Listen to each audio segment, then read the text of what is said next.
Assalamualaikum warahmatullahi wabarakatuh.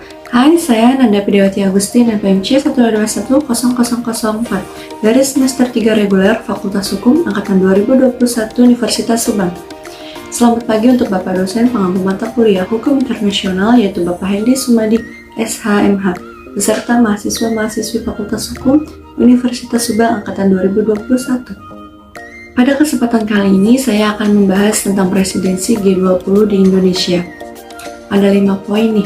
Pertama, pengertian G20, kedua, latar belakang G20, ketiga, presidensi G20 di Indonesia, keempat, peran nyata G20, dan yang terakhir, kelima, manfaat G20.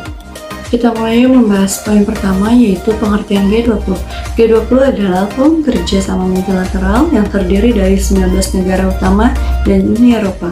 G20 merepresentasikan lebih dari 60% populasi bumi, 75% perdagangan global, dan 80% PDB dunia.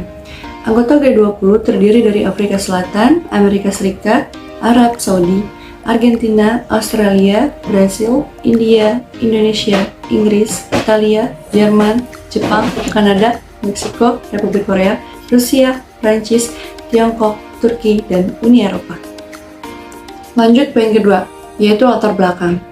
Berdiri pada tahun 1999, G20 lahir sebagai respons atas krisis ekonomi dunia pada tahun 1997 sampai 1998. Tujuannya adalah memastikan dunia keluar dari krisis dan menciptakan pertumbuhan ekonomi global yang kuat dan berkesinambungan. G20 pada awalnya merupakan pertemuan Menteri Keuangan dan Gubernur Bank Sentral. Namun sejak 2008, G20 menghadirkan kepala negara dalam KTT, dan pada 2010 dibentuk pula pembahasan di sektor pembangunan. Sejak saat itu, G20 terdiri atas jalur keuangan atau Finance Track dan jalur Sherpa atau Sherpa Track. Sherpa diambil dari istilah untuk pemandu di Nepal, menggambarkan bagaimana para Sherpa G20 membuka jalan menuju KTT atau Summit. Kemudian di poin 3 ada presidensi G20 di Indonesia. Kayak gimana ya prosesnya? Jadi untuk pertama kalinya nih, Indonesia memegang presidensi Group of 20 atau G20, forum kerjasama 20 ekonomi utama dunia. Periode presidensi Indonesia berlangsung selama 1 tahun, mulai 1 Desember 2021 hingga 30 November 2022. Serah terima keketuaan atau handover berlangsung pada KTT G20 di Roma, Italia, pada tanggal 31 Oktober 2021 dari PM Mario Draghi atau presidensi Italia kepada Presiden Joko Widodo. Sebagai presidensi G20, Indonesia mengusung semangat pulih bersama dengan tema Recover Together, Recover Stronger. Melalui tema tersebut, Indonesia ingin mengajak seluruh dunia untuk bahu-membahu saling mendukung untuk pulih bersama serta tumbuh lebih kuat dan berkelanjutan. Untuk mencapai target tersebut, presidensi Indonesia fokus pada 3 sektor prioritas yang dinilai menjadi kunci bagi pemulihan yang kuat dan berkelanjutan. Yaitu 1. Penguatan arsitektur. Kesehatan global tidak hanya untuk menanggulangi pandemi saat ini, namun juga untuk mempersiapkan dunia agar dapat memiliki daya tanggap dan kapasitas yang lebih baik dalam menghadapi krisis kesehatan lain ke depannya. Yang kedua yaitu transformasi digital. Transformasi digital merupakan salah satu solusi utama dalam menggerakkan perekonomian di kala pandemi dan telah menjadi salah satu sumber pertumbuhan ekonomi yang baru. Untuk itu, Presidensi Indonesia akan berfokus kepada peningkatan kemampuan digital atau digital skills dan literasi digital atau digital literacy guna memastikan transformasi digital yang inklusif dan dinikmati seluruh negara. Dan terakhir yang ketiga, transisi energi. Guna memastikan masa depan yang berkelanjutan dan hijau dan menangani perubahan iklim secara nyata, Presidensi Indonesia mendorong transisi energi menuju energi baru dan terbarukan dengan mengedepankan keamanan energi, aksesibilitas, dan keterjangkauan. Selanjutnya kita bahas poin 4, yaitu peran nyata G20.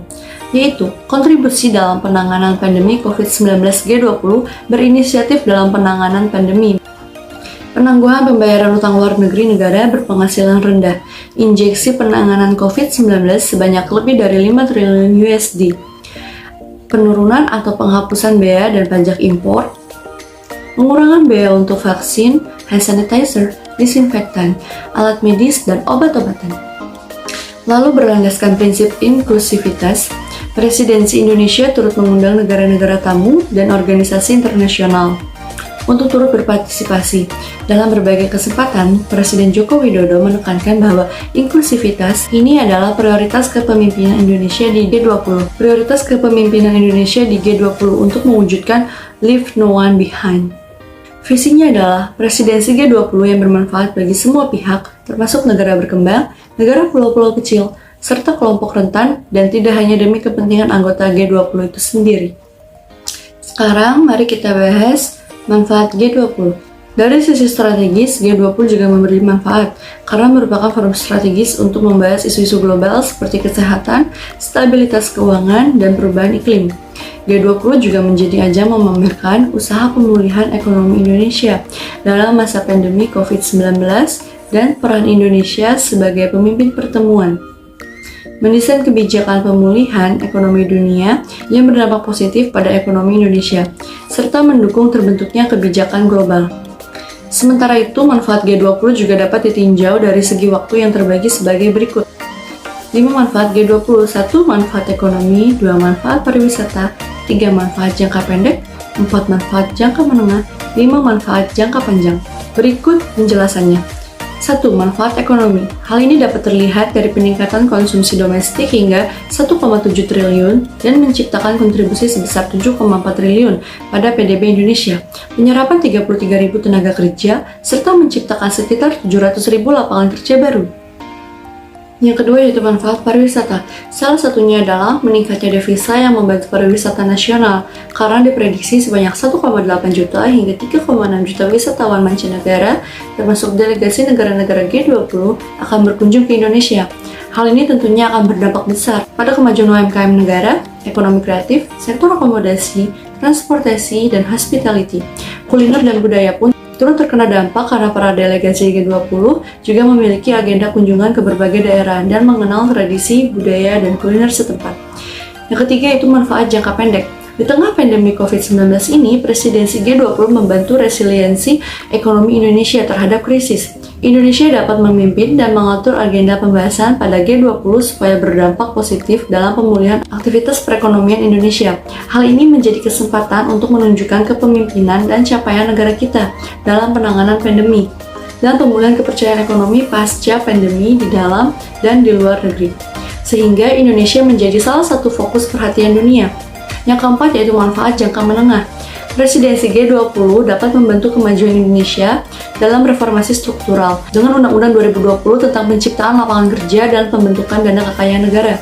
Hal ini disampaikan pula secara langsung oleh Menteri Keuangan Republik Indonesia bahwa penciptaan lapangan kerja ini berjumlah sangat besar, yaitu mencapai sekitar 7 triliun karena terdapat 157 pertemuan G20. Selain tenaga kerja, sektor pariwisata pun ikut terdampak. Pada penyelenggaraan G20, kita dapat mempromosikan pariwisata Indonesia beserta produk UMKM ke dunia, yang nantinya akan berdampak pada penghidupan kembali perekonomian nasional.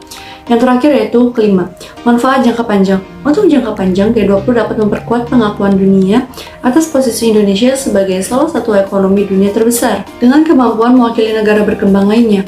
Tidak hanya di Indonesia, G20 juga dapat menciptakan peluang untuk mengatur pembahasan agenda G20 dalam mendukung dan mendorong kegiatan ekonomi di negara-negara lain di dunia.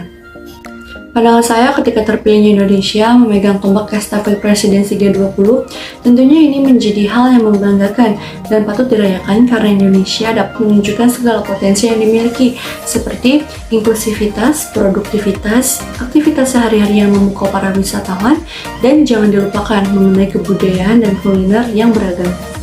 Kemudian pertemuan-pertemuan G20 di Indonesia juga menjadi sarana untuk memperkenalkan pariwisata dan produk unggulan Indonesia kepada dunia internasional, sehingga diharapkan dapat turut menggerakkan ekonomi Indonesia.